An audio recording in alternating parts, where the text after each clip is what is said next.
Okay, I'd like to open the audit committee meeting for the month of January. We're going to run it in a little bit different fashion today because we need one more board member for a quorum. So we're going to start at the back, and we're going to have Mike do his 2013. I'm sorry. Do the work plan first. I'm going to do the work plan first. Work plan. The only change I see is that we've added the month of November to this work plan. Also, the agenda for the next meeting in April is the results of the independent audit, and we're also going to have an executive session regarding claims and litigation at that April meeting. Okay, I guess next we'll do the information and technology report. Say there a while. While.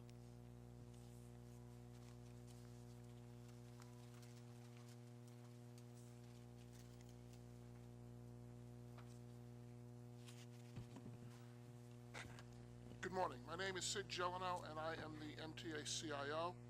And I'd like to provide you with a brief overview of two major initiatives that information technology has started in the year 2013 and will continue in 2014. First will be the IT transformation project. On August 6, 2013, the chairman announced that all agency IT departments would be combined under one MTA headquarters IT department, under one CIO effective the first of the year. The goals of this transformation were to set a single direction for technology for the MTA family, provide enhanced and consistent delivery of IT services, sharing IT resources across all agencies, consolidation of IT contracts, and reduction of costs through elimination of duplicate applications, systems, and services. This transformation consists of both, is consistent with both what New York State and New York City IT consolidation efforts. So we're using them as a model also. The new organization is 1,000 full-time personnel, has an operating budget, a combined operating and capital budget of $326 million a year, supports over 600 applications, 702 support and maintenance contracts. The operating technologies such as signals, bridge sensors, FRA mandated systems are generally out of scope. IT will not be taking on those responsibilities. They will be staying with the operating entities. We currently have completed the first 3 levels of management and have aligned our IT business processes with ITIL, which is the industry standard. ITIL stands for Information Technology Instructional Library. A detailed transition plan for the systematic phase-in of various elements of the transformation is due by the end of February. We are preparing a full presentation for the June Financial Committee meeting. The second initiative I'd like to talk to you about is data security oversight. One of information technology's core responsibilities is the protection of the data it maintains. IT has built a practice of securing and monitoring numerous systems and applications. IT has been asked by the chairman and the agency presidents to ensure that the agency supervisory control and data acquisition systems, meaning SCADA, are secure and monitored. An example of a SCADA system is ventilation systems, third rail power systems, train control systems. Please note, IT is not taking over operations of these systems. We're just ensuring that they are secure. IT is in the process of verifying the inventory of all SCADA systems while we start to educate the operational departments on the importance of protecting these systems. So far, we have completed the all-agency SCADA workshop with the Department of Homeland Security and Idaho National Labs, who works under the premise of Homeland Security, which included a demo of the security asset assessment tool. The chairman and agency presidents, along with MTA Security and MTA IT, attended an FBI Transportation Industry Cybersecurity Threat Assessment meeting to learn about real cybersecurity threats that we're faced with. Third, we're also in the process of interviewing security firms that specialize in SCADA and ICA industry control systems, industrial control systems, and we're reviewing these companies to have them come in and give us a hand rectifying issues with these systems. The MTA will continue to work with the New York State Office of Technology, New York State Office of Cybersecurity, FBI, Department of Homeland Security, MTA Security to make every effort to secure our systems. Thank you. Any questions? Mark? I wasn't clear from what you said to what extent you've actually carried out consolidation of functions. Whistling. The consolidation and transformation is a 3-year project. Where, as of the first of the year, the old MTA CIOs now report to me. We're working out, like I said, we did the first 3 levels of management, so we have those managements in place. We're working on level 4, which is a lower level manager. We've gone through a business process review. In other words, we took the ITIL instruction set and we mapped. But forgive me, I think what I'm hearing from you is that as far as the sort of bottom line user of the systems, you haven't changed anything yet. Correct. I guess that, you're following the example of the New York City consolidation of its IT functions. That has been, I think, a very, I'm sure conceptually it's the right thing to do. In terms of its delivery of service to the bottom line user, it's been extremely checkered. Yes, we're aware of that. And I guess that I would just hope that as you implement your consolidation, you maintain some kind of sort of open ear to what's happening on the ground in terms of people's experience with the systems that they rely on from day to day. I mean, one of the things that has been a problem, I think, with the city has been that it turns into a bit of a stone wall. I mean, that sort of when it was agency-centered, it was no doubt imperfect, but there was at least sort of open communication up and down in terms of the problems. And as it consolidated, it's very difficult to maintain that kind of open communication, and I think it's important to try to. Understood. In the organization, we've set up a group that we call the Agency Advocates. And the Agency Advocates' jobs are to make sure that the IT is doing what the agency wants. They support the agency. They side with the agency. They're empowered to reach across the IT infrastructure to grab whatever they need to make the agency happy. So that's one of the major concerns that the chairman had, and we recognize it would be an issue, so we put that in place.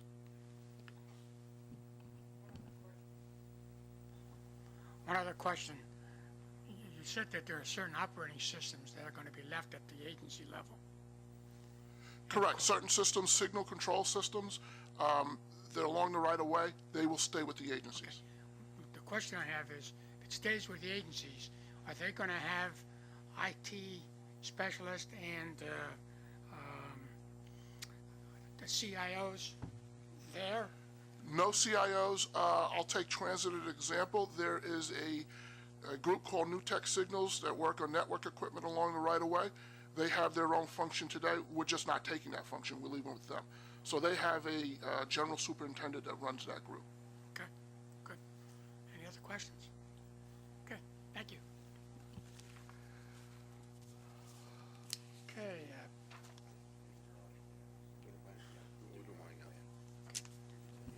We're going to do Mike's. We're going to skip all the way to number 5. A review of the 2000 year-end audit service report and a presentation of the 2014 audit plan. Mike, you're Good, up. thank you, Jim. Today I will discuss with the committee the results of our 2013 year-end audit plan and go over the proposed 2014 audit plan. We have provided the committee, the chairman, and chief executive officer, and agency presidents and management with detailed reports on these items. As shown in this slide, this is the audit coverage provided in 2013 that was approved by the committee last January, and I gave an update on it in the June meeting as well. It was consistent with our plan, the results of 2013. The challenge for us as a department is to provide audit coverage at the 6 agencies and MTA headquarters based on the risk assessment and their activities and responsibilities, and to ensure we have proper audit coverage and balance of the work. At each agency, we break down all activities into these 7 business categories. As this chart illustrates, this is how our time was spent in 2013. Procurement included audits of capital-funded contracts such as the 2nd Avenue Subway, bus and subway car procurements, and the Fulton Street Transit Center. This is a snapshot of the results of our work in 2013. I'm extremely proud of our accomplishments. I'd like to thank my direct reports that are here today, Michelle Woods, Wendy Fermanis, and Mike Prado, and the entire audit staff. We made 731 recommendations for improvement with a total dollar impact of $64.2 million. Our savings on the operating side resulted from such areas as revenue enhancements, review of operating contracts, audits of vendor invoices, expense reductions in employee benefits and healthcare costs. We participated with some work in the IT rationalization, and we did a lot of work in workers' compensation. We also follow up with the agencies to ensure these reductions are achieved. Yes, sir. Is that 731 recommendations that have been followed up on? Yes, well, those are new ones, but every year we make approximately around 600 to 700 recommendations, and we come to the committee twice a year with Lamond, who tracks them and provides you with an update. But absolutely, we have about a 95% implementation rate of recommendations. The only reasons why the other 5% would not be done if things change in the organization, or perhaps it became stale.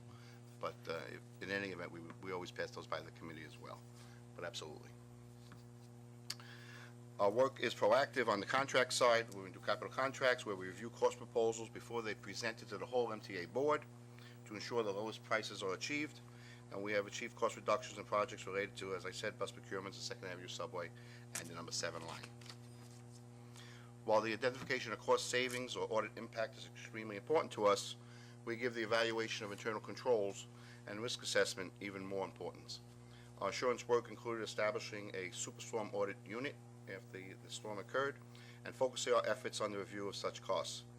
We also evaluated the implementation of B&T Release 2 payroll that was done at the BSC, performed specific audits related to MTA's core businesses of operating trains, buses, tunnels, and bridges, and validated MTA pension costs. At this point, I'd like to review with the committee our 2014 audit plan. We begin our planning process in September, and it takes us several months to complete, resulting in a comprehensive risk assessment, which is fully documented. The foundation of our audit plan was developed through a formal risk assessment process that is performed in accordance with the Institute of Internal Auditors standards. These are the risk assessment sources from which we build our audit plan, looking at financial data, board reports, going over the strategic plan with the chairman, the impact of technology. We meet with management and employees, as well as the operating agencies. Once we have the audit universe identified, the main objective of our risk assessment is to assure ourselves that the risk to the MTA in achieving its business objectives is fully defined and understood, that our universe of auditable entities address those risks, that there's no gaps in audit coverage, and meeting with management ensuring that we are on target to address the correct risks that the MTA is facing. In past years, we also met with the CFO, our accountants, Deloitte, as well as the Chief Compliance Officer, Lamont. The results of our risk assessment identified 351 activities at the MTA and its agencies. An auditable unit is a candidate for potential audit that's ranked into high, moderate, and low. It's our goal that auditable units are covered over a 5-year span. And the results of this year's risk assessment identified 165 audits on the operating side, and we do about 200 and some odd contract audits, pre-awards, interims, and closeouts on the capital side. In 2014, we'll focus our work on risks and the control environment, and we'll continue to identify cost reduction and cost savings opportunities. Our work will include reviewing operational areas in the capital program, with continued emphasis on Superstorm Sandy costs to ensure the controls are effective and efficient. This is a preview how we plan to spend our time at the MTA's 8 business functions in 2014. These percentages have been reviewed with each agency president. Just so you know, the BSC is included in the finance portion as it reports to the CFO now. This is a preview of how we spend our time at the MTA agencies in 2014, and these percentages as well have been gone over in detail with every agency president. Under each category, you will see a snapshot of the types. Yes. Sure. That's different than the slide in the beginning of the presentation that broke down. That's 2013. This is 2014. The coverage.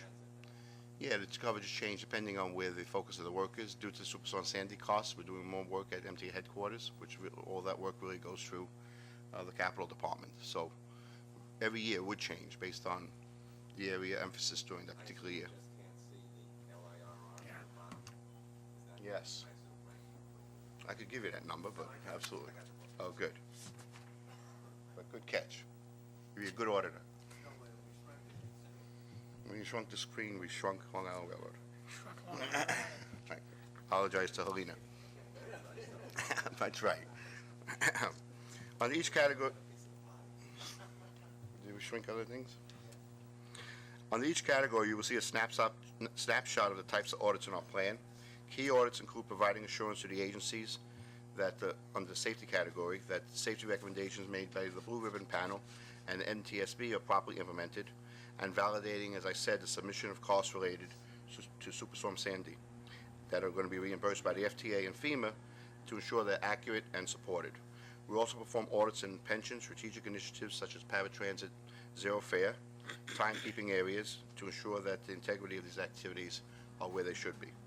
At the agency, we will be involved in facility reviews, operations, employee resources, and deployment, as well as key initiatives such as the IT consolidation that Sid talked about, operating costs, and transitioning completed capital projects into operations this year, such as Fulton Center and revenue received from the West Side yards. The money should be starting in 2014, making sure those revenues are correct and in compliance with the contract. I'd just like to go back to Superstorm Sandy because it is so important for us and the MTA as a whole. As it relates to Superstorm Sandy, the FTA will be receiving approximately $3.8 billion. As a requirement of those funds, the MTA requested that MTA obtain independent monitoring. Since Audit Services has performed these reviews in the past and we have such skills internally, the FTA has agreed to allow Audit Services to perform a significant part of the work, just avoiding the external monitoring cost that would have to be incurred. As such, a new audit unit was established with my department using existing resources. It will consist of 6 auditors that will do this work, and then we will use external monitoring where required with consultation of the Inspector General's office and Lamond, who has used such services in the past on other projects. So in 2014, we'll probably go into the board for an external monitoring contract as well to supplement our work. I'll come back to the audit committee when we will initiate that. Just to show you, this is how the Superstorm Sandy structure will be. To ensure there's adequate oversight over the work, and with the approval of the chair, the committee was established that will go through my office, and I will chair that committee. And as part of that committee, Lamond has agreed to serve on it, as well as the Inspector General, who is also performing work in consultation with us as well over these courses. A challenge for us in 2014 is to keep our activities balanced with MTA headquarters and the agencies that we provide audit coverage for, and to ensure we have the right coverage for the projects we select. The balance should also be between compliance and business improvement. We believe we have, and we will continue to maintain a balanced perspective.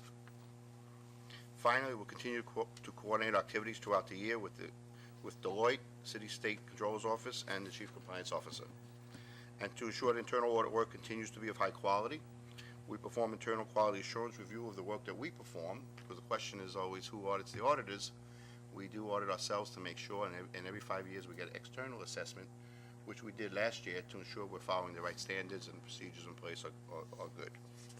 So with that, I would like to request your approval for the 2014 audit plan and answer any questions you So might any have. questions of Mike and his 13 or 14? No, I need a motion to accept. Second? All in favor? Carried. Thank you. Okay, I think we'll continue to move backward. The 2012 pension audits. We're ready for a presentation.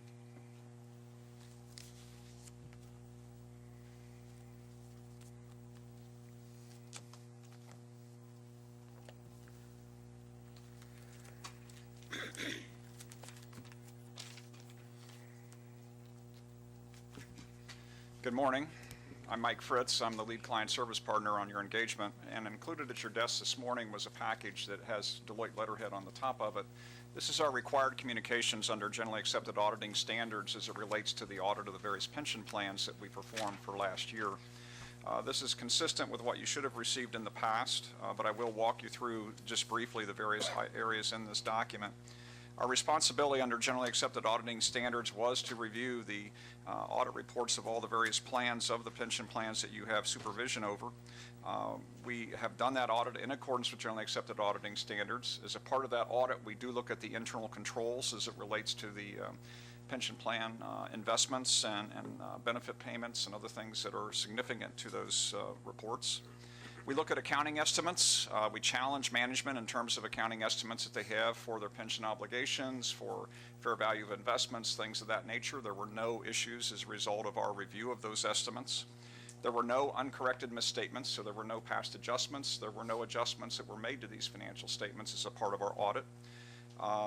In terms of significant accounting policies, there were no changes in accounting policies or procedures, no changes in actuarial assumptions that you should be aware of. We had no disagreements with management. We had no issues in terms of alternative accounting policies or procedures that we shared any opinions with management on. And there were no difficulties in performing these audits. The reason why this package is so thick is we are required to share with you every management representation letter that we receive from the various pension plan investments. So you have the management representations which make representation to us of the various items that are significant to us as a part of our audit. They were signed. There were no disagreements with any of that language with management. The one report from MABSTOA did have what I'll call an emphasis of matter paragraph. That is not a qualified opinion, but it's just something to bring to your attention.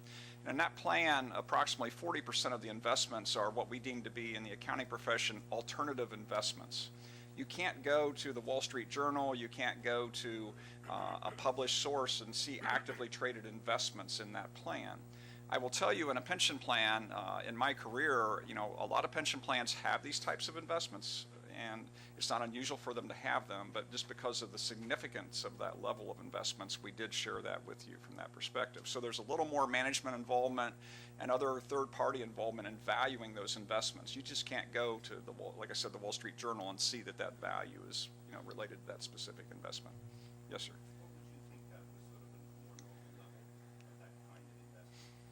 I've seen it at that high. I mean, I'm not saying that's unusual. Pardon? You've obviously seen this that high. Yes. But just in general? Want me to stop? And it's not necessarily. Yeah. No, Mark, it is becoming more and more commonplace, and even down at the city of New York, the pension systems themselves are actually going more toward the alternative investments and pulling out of equities. So the mix, if you would, is now going more toward the alternatives because they feel that the rate of return on those particular investments in today's market is a better return. So it is more commonplace, and as Mike alluded to, the emphasis of a matter paragraph that's being incorporated, you do see now more frequently than you did in the past. So it is becoming more common. But to give you an idea on the city, you're looking at anywhere between 10 to maybe 17% are in this alternative investment category. And from my experience, it is more typical. But I agree with, because of where interest rates are, people who are in charge of pensions and managing money, they're not getting the yield in investing in bonds today, so they're looking elsewhere. And the alternative investment category is still attractive. That's your private equities or real estate, things like that. So that has grown. Even if you look out into some public information, the Harvard Foundation and things like that, they've increased their holdings in this category. Mark, What is let me, the liquidity of those investments? They're not liquid. They're not. They are not liquid. I will say this, I am a bit concerned with the level of alternative investments that we've kind of gone to. And I would say, as a general matter across the board, municipalities have moved that way because we've kept our actuarial rate of return much higher than what the corporate world has done. And so therefore, we have to have a higher return to justify it. When it's all said and done, you know, you have to have a return that's sufficient over time to recoup your future liabilities. So that's, we are really kind of rethinking as our pension assets under our control are getting larger on what's the best way to manage. And we've had discussions, and it's my recommendation that we do hire a chief investment officer who can, among other things, be actively, you know, reviewing, managing, establishing controls in this area. Again, I'm certainly not saying that these are inappropriate. I just do believe that, you know, it may be at a level higher than I personally might be, you know, comfortable long-term holding.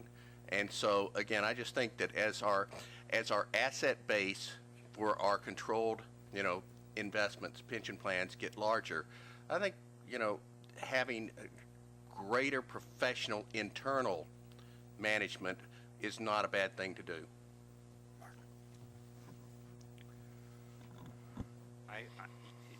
This issue of the long-term actuarial rate that we're carrying, I mean, that's supposed to be a long-term statement and not something that is necessarily reflected in the next year or the next short period of time.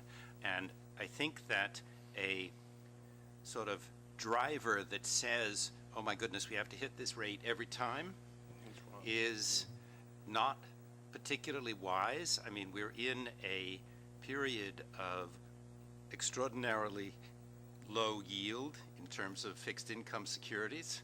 I mean, that's just generally true. It doesn't, I don't see why this is likely to continue any more than anything else is likely to continue. But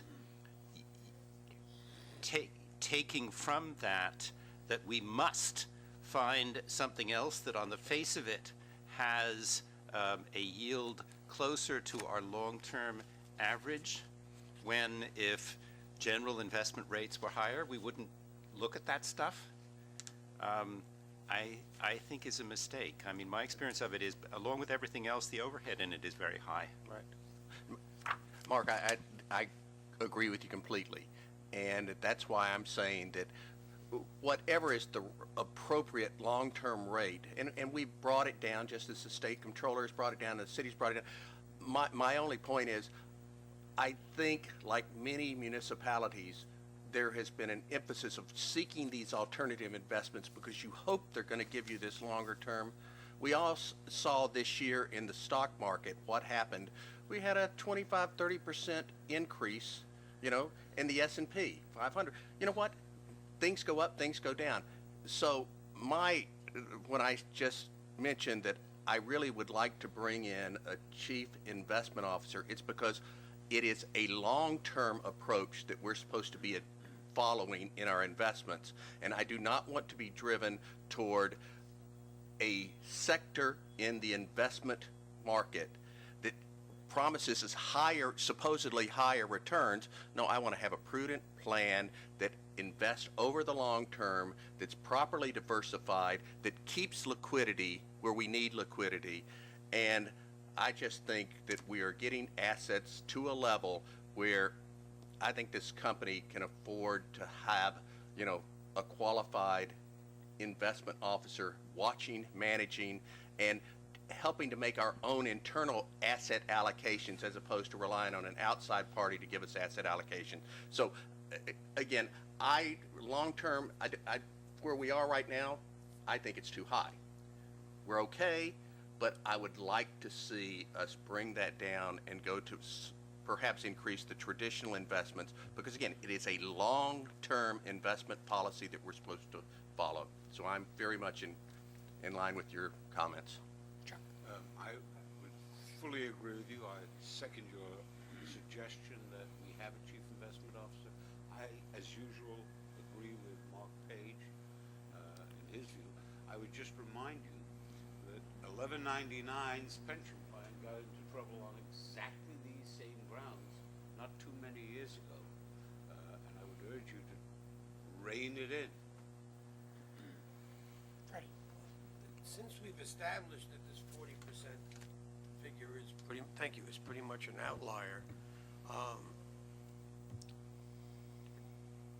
think one logical question is, how's this particular fund performing in light of that? And two, what does the governance of this fund look like? The, As in, who makes the choices? yeah, we have, as you can see here, we have a number of pension plans, and each of the pension plans has a different board, okay? And some board has employee representation, union representation, others don't. That's one of the things that I am really trying to work on to figure out how can we get a better, consistent control over these different boards. In terms of the investment performance, they do meet, the boards do meet regularly. We do have our outside, consultant come in and give us representation of what the performance has been, and each of the fund managers do come in, I think on an annual basis and make a representation. I think it's been performing, these various, the 40% component has been performing well. Whether it's been performing well in excess of what you would think by any other index, I can't speak to. I'd have to look at that. But I just... Could you please? Because we will. That's an Yes. important consideration for us. I will. I have to tell you that this is something that's not under my control right now, and it is something that I am trying. Right now, this reports up through the human resources to the chief of staff, and this is something we're trying to make sure that I have representation on some of the boards. Well, Mr. Merdler, that's exactly why I'm trying to hire a chief investment officer who will report to me, and then I want to get the governance of each of these boards in a way that I feel like I have absolute, responsibility to our retirees and to you on what's going on. And this is just kind of a holdover as these things have gone. So what does the governance of this particular fund look like? There are many, by fund. MAPSTOA. Okay, Does anybody know? Yeah, MAPSTOA has, I can't tell you exactly, but it You has get back to union, me. I will. It has union representation, it has company representation, so I will give you that. It would be useful to know. Yes. Since we're ultimately accountable for this. Well, that is why, I just want to make sure everybody understands, that's why rather than not saying something after this, I wanted to bring it to your attention because I really do think this is something that we need to change. Not that we have a problem right now, but I just don't think it's the appropriate form of governance. And I wanted to bring it up publicly at this committee because I think you do have a responsibility. And I just want to make sure you know that this is something that I want to address. Big area of risk. Higher level of responsibility legally when it comes to a pension plan than you do with other roles as a director. Mark? I just, this question of the current performance of that kind of investment, I don't know what the particular investments are in this fund, but the answer to Mr. Merdler's question about liquidity of these investments, one of the problems is that it's very hard to get a concrete measure of performance because, quite honestly, there is no market for a lot of this stuff. And it is assuming that events will occur in the future. And as long as you ride with that assumption, the return looks great. But we are here, and the assumption is out here somewhere when it actually gets determined, so that the measurement along the way gets very uncertain. And if we knew what this stuff was, that would be a nice thing. Yeah. And so we can, at the chair's, But I don't mean to be picky. yeah, no, at the chair's request, we can give you an overview. But again, again, I like liquid assets. Alternative investments are not inappropriate, but I do like things that there is a liquid market and you can see what it is, and the pricing can be verified by a third party as opposed by an internal. So we can give you. I'm sorry, I will shut up after this statement. The other thing to watch out for is that you obviously don't want to suddenly decide you need to correct course and dump all this stuff in the middle, because you're going to take a huge bath just by doing that. So it's really a long-term, and what we thoughtful would, enterprise. If we determine that it's appropriate to reallocate assets, we would do it by basically, as new monies come in, allocate those into other areas and thereby just bring down the percentage. And again, you know, we can always make a decision, but as Commissioner Page said, if you just decided for some reason you want to get out, you're going to take a bath. An illiquid asset is something that you don't want to. So again, I bring this up not to create any alarm or anything. I'm just saying that this is something that I'm looking at, and we're trying to figure out how do we mitigate a future potential issue. And I think it's appropriate to bring it up to the audit committee, and you can hold us accountable for an action plan to. Yeah. What, if anything, can we do, based on what I smell as a consensus here, to advance the several courses that have been outlined, yours and having an investment officer, having a better line of reporting, one that's sufficient for a change, and dealing with issues such as those that Mark has raised? Yeah. What can we do to move that ball forward? Somebody needs to tell the chair that this is a general consensus within the audit committee. Can we get a consensus and recommend? Yeah, you could recommend that I think you could recommend that the chairman and CEO consider these, adjustments. Got a second? All in favor? Aye. Carried. I have two questions. These boards that are set up for each of the pension, I served on one a long time ago, 15 years ago. There was always a board member representative of all those boards. Is that still the case? I'm not sure that that's the case today. I think it's all either staff or employee representatives that are on the boards. Okay. So, Because years ago, there used to be at least one board member on every board. The other question I have is, you indicated you can't find the values for these in the Wall Street Journal. How do you validate these fair market values? We have investment specialists within our firm that actually can go out and, in essence, revalue them themselves.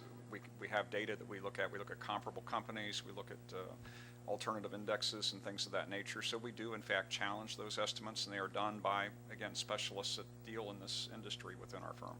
Okay. Chuck? This may be out of order in terms of this may be out of order in terms of the way you schedule it. If so, I'll back off. Can you tell me what the range of unfunded liability is that we have? And then after you've done that, if you can do it, if you can tell me whether that is an unusual, A, for us, and B, generally for others.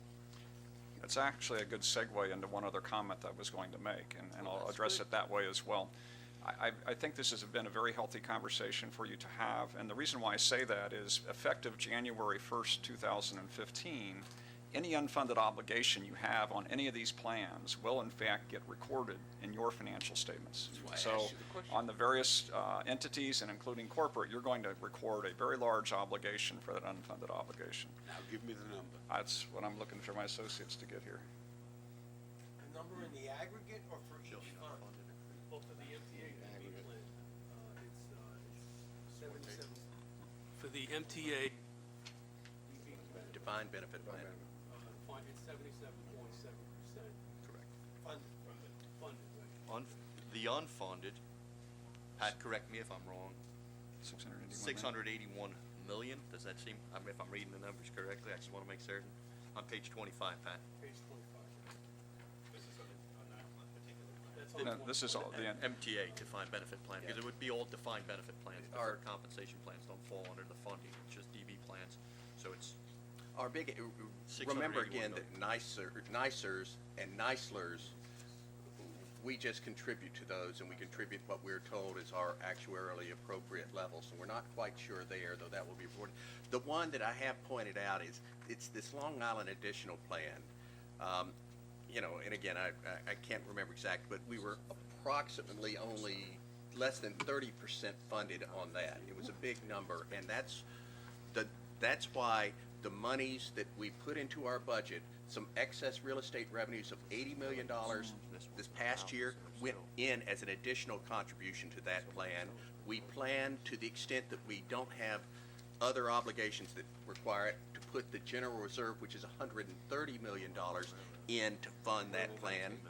And then we were saying, to the extent that real estate revenues, which I have to tell you, I'm always very concerned about building them into our baseline budget, but we kept a piece of the real estate revenues that we are going to contribute additionally into that plan.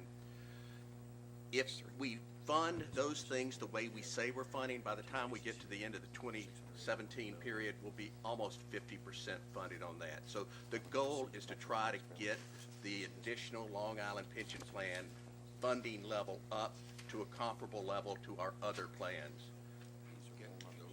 And again, it's just, Still the same kind of soup as the state of New Jersey. it's this one plan that is really underfunded. And again, I just think that the smartest thing for us, it's not like it just hits the Long Island Railroad either. It's the entire subsidies that fund that. So to the extent that we can fund that plan and reduce this kind of extra interest cost of an unfunded nature, the better it's going to be for everyone. The less pressure will be on fares, tolls, and more monies will be available for other things. So again, I've asked you this past year when you adopted your budget to build these things in. I think it's very prudent, and that is a plan that I'm trying to say, if we can squirrel a little money away that we think is unusual, one time, let's put it into that. And so that's what we're trying to do. Mr. Mortimer, to answer your specific question, you have 4 defined benefit plans.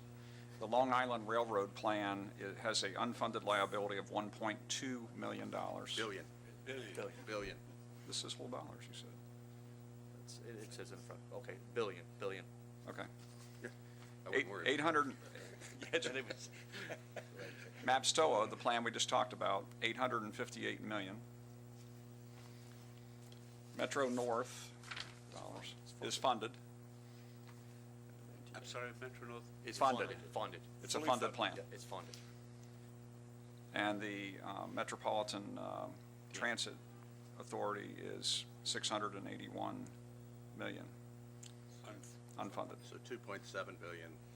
And then in addition, Last benchmark date, December 31? of 2012. 12. Haven't done Or 1/1/13, we haven't done the current year audit yet. So presumably it's somewhat better at this point. Possibly. Possibly. Depends on what happened with the benefits payments and things of that nature. And then, as was mentioned earlier, you also do have an allocation that will come from some other plans, and that's the other thing that happens with this new accounting standard. In the past, as long as you made your contribution, there was no obligation to record. Now you'll be allocated an amount of that overall plan. So there's going to be a very large liability that goes on your financial statements that you do need to understand how that's been calculated, and I think it's very important that you do get involved from that perspective. Are we clawing back any pension benefits Please. improperly given? I can't speak to that. I'd have to turn it over to our, human resources legal department on that. But we can find, I can inquire. The whole package of things. Yeah. Get back to. Yes, sir. You're going to wind up with a very significant number of unfunded liability numbers on your balance sheet. And it seems pretty clear that there are going to be those out there who need to fill space in a column or two, who are going to write about it. The question is, have you given thought to how you deal with it going forward in terms of both the bond market, where we are out to market the rest? Yeah. Because as Mark again correctly points out, what's happened is the accounting industry has changed the scorecard, but the underlying finances remain essentially the same. There- That's true of everybody. Yeah.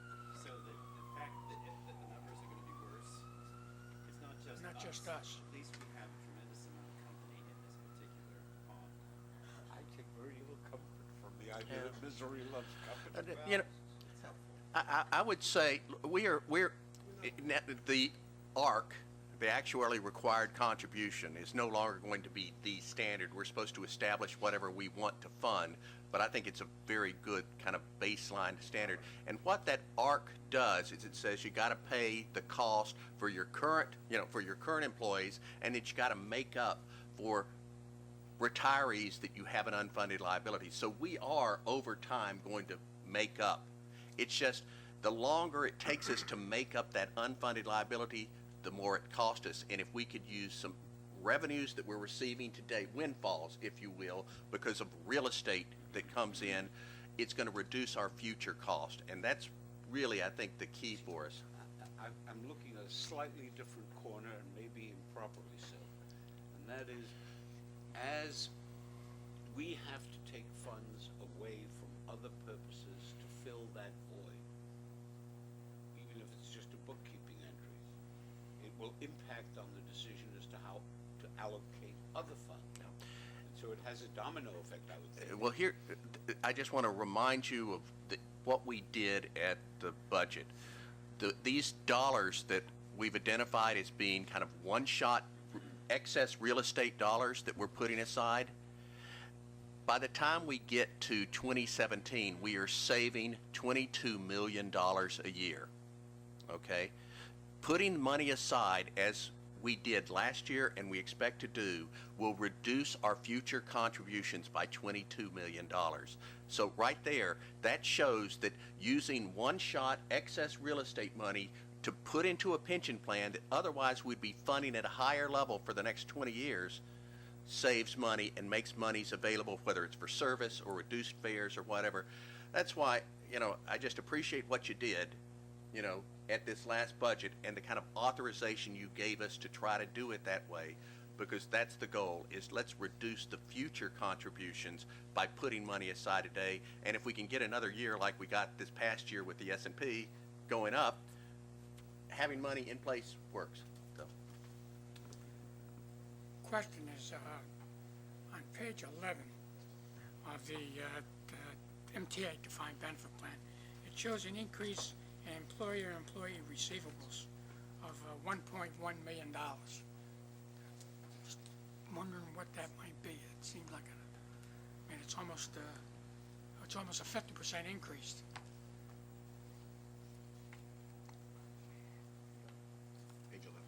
Page 11. From 2.319,509 to 3,452,309. It's likely timing, Pat. I don't know if you have any other comments on that, but it's probably just timing of when the amounts were to be paid. Yeah, that's the only thing I can think of, is just timing. It's, on the employee side, depending on when the payroll was, so if the payroll was at the end of the year, we would have a receivable for the last payroll. So depending on how that payroll fell against the prior year, that receivable would go up. On the employer side, again, that would just be timing. That's what I can think of. But we basically, we fund the ARC 100%, but sometimes there's a delay between when we get the actuary report. So based on the latest actuarial valuation, so we wait till December to get that report, and then we firm it up. So in December of this year, we got the report in 13, and then what we did is we funded up to the latest ARC calculation. So it could have been in 12, the actuarial valuation was a little bit late, and then what happens is we don't fund that ARC, so we have a little bit of a liability on the MTA's books and a receivable on the pension plan books. So it's probably just time. The other thing, how are, I'm going back to my time in the pension boards, how are those financial statements compiled now? I mean, are they computerized? Are they on Excel sheets? Or The retiree payments? yeah, the pension plan financial statements. Oh, these here, these are, basically, these are compiled, on spreadsheets, using the investment reports from the bank. So this has not been put into a system yet. This Okay. is still done the old-fashioned way. And is there a reason why that hasn't been done when we moved everything else? It's been on a to-do list, for the last couple of years, and I think it's just, it's something that has to get done, and I believe it's still on a to-do list to get done next year, so. The group that manages the pension plans. Again, there's, Commissioner Merdler, this is why I'm saying that we're trying to bring this all underneath where I think it should be in the chief financial officers. Yeah, we're not at risk. I just think it should just be done for professional reasons. Okay. Any other questions? I think we've created some direction. Thank you. Yeah. The data on the filing of disability claims, to the extent they involve any of the liabilities we have? Do you know that? I'd have to check that and get back to What I'm really you. looking for is a pattern. If there's a pattern, has it gone down? Oh, you're saying the disability payments based on the Long Island Railroad, what occurred? And I want to do it across the system. And see if but- there's been a drop down, you know, a lesson. I could check that. I do schedule pension audits in my plan. I could get back to you on What it. I'd like to see is the following. We had a major public embarrassment out in Long Island. Yes. The questions I have are, A, has it gotten better or worse there, or is it the same in Long Island? What is it like over at Metro North and across the system, the utilization of disability claims? I think we need to chart that. Sure. I'm meeting with Inspector General today's office as well, and because his office has any information as that, since he worked on that review. But definitely I'll look at that and see if any trends I'd to the appreciate positive. that. Thank you. Okay, I need a motion to accept the pension audits as they've been submitted. All in favor? Any opposed? Carried. Okay, stay right there. We'll get to the interim report.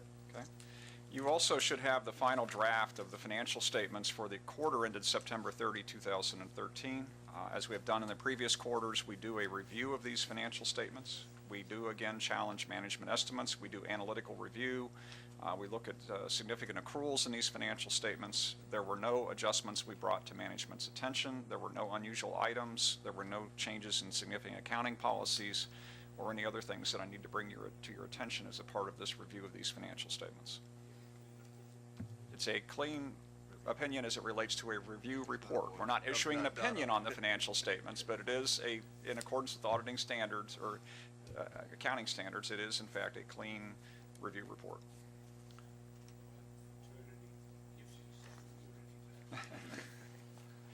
I just have a few questions. Page 9, there's a decrease in retirement and death benefit liability of $37 million due to an advance payment to the pension trust for the MTA Long Island Railroad Additional Plan. Do we know what period that advance was for, and is it cost beneficial to do? That's the question. Yeah, Jim, that has to do with the, as Bob mentioned earlier, we did do a pre-funding of $80 million for the Long Island Railroad Additional Plan. So Long Island Railroad had a liability of 30-some-odd million on their books. So that 80 million wiped out that liability, and then the balance is basically shown as a prepaid pension contribution. So that reduction of 37 million reflects the prepayment of $80 million. Okay. So.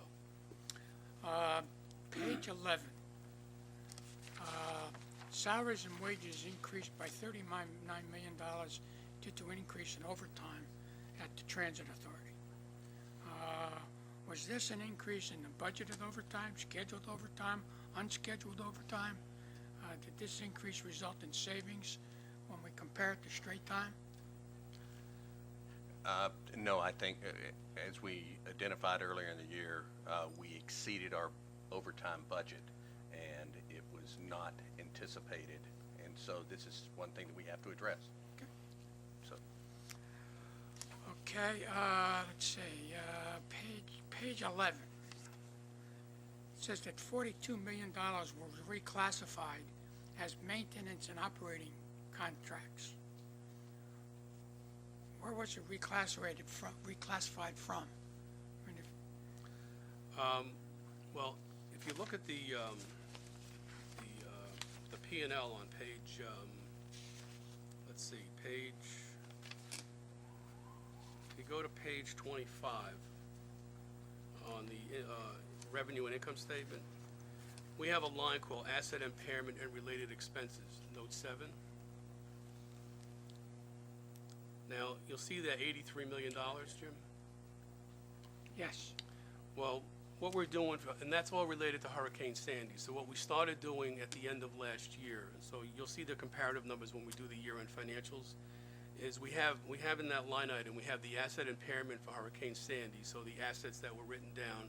And in addition, we have all of the other repair and related expenses that had to do with Hurricane Sandy. So from a comparability standpoint, on the GAAP financials, we're reclassing those out of, some of it out of labor and some of it out of maintenance repairs, and we're reclassifying it down there.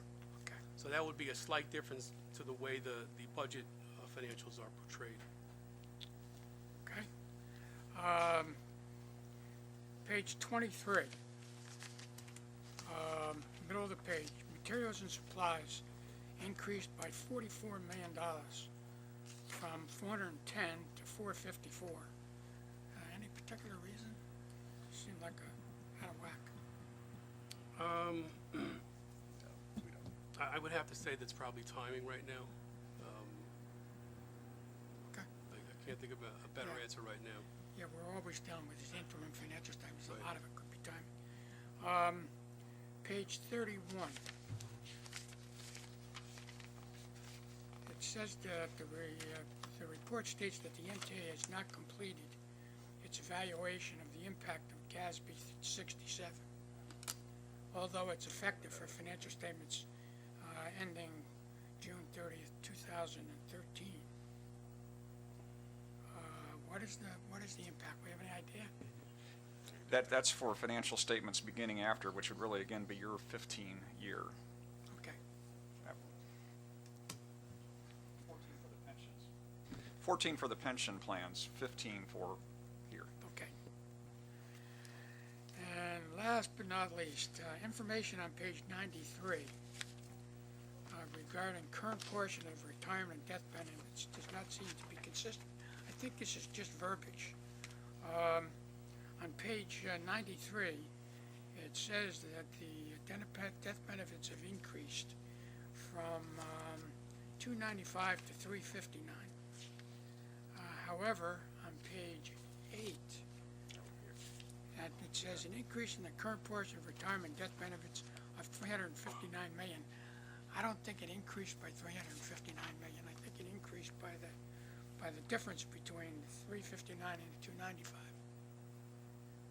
I think the financial statement is, correct naturally, but if you look at page 8, second bullet, first, it says an increase in the current portion of retirement death benefits of $359 as a result of revised actuarial calculation for the New York City retirement system. But if you go to the actual number, right. it went It from just looks like 259 or 295 to 359. Yeah, it's saying that's the absolute number as opposed to the increase. So you're looking at page 93, Jim? And Yeah, 93 and 8. 93 is correct. It says it went from 295 to 359. But in the Yeah, but explanation, this is on claims, though. This is not, right. but on the explanation of that, it says the increase was 359. And on the financial statement, it's not 359. It's only the difference. This is recast.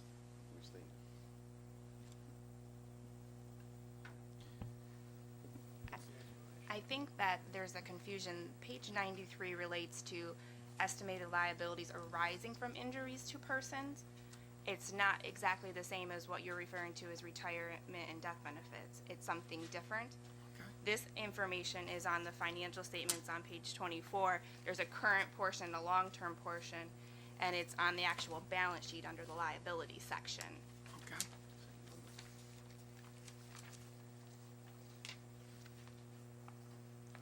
So if you were to look at page 24 and compare it to page 93, Okay. so at the top of page 24, under current liabilities, you'll see a line that says current portion estimated liability from injuries to person, and you'll see the 359 and the 295, Right. which agree back to your page 93. Right. What I- I'm saying, what I'm saying is that when they explain it, they say it's increased 359. I see your question. Let us take it offline and work with Pat and make sure it's right, but I do see the question you're bringing up. Okay. Let me ask you a follow-up question. To what extent are any of those numbers insured? Sure. Do you deduct the insurance of ability or the capacity? The injury, Although, we have insurance for workman's comp, so Right. on the claim side, we are insured. okay, but do we have some notation that this liability may be subject to extinguishment to the extent of X% by reason of insurance?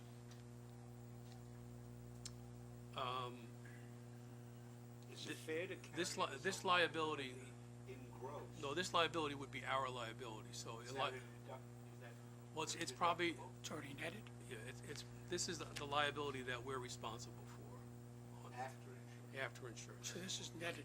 Right, right. Otherwise, it wouldn't be booked as a liability. Okay. Any other questions? Okay, I need a motion to accept the interim financial statement. Second? All in favor? Carried. Okay, nothing else to be brought before the committee. I have a motion to adjourn. The minutes. Mike, Thank you. minutes. Did you approve the minutes? Huh? Did we approve the minutes? Did we get back to you? Just gotta approve the minutes. Let's go back into session quickly. I need a motion to accept the minutes. Second? Aye. All in favor? Aye.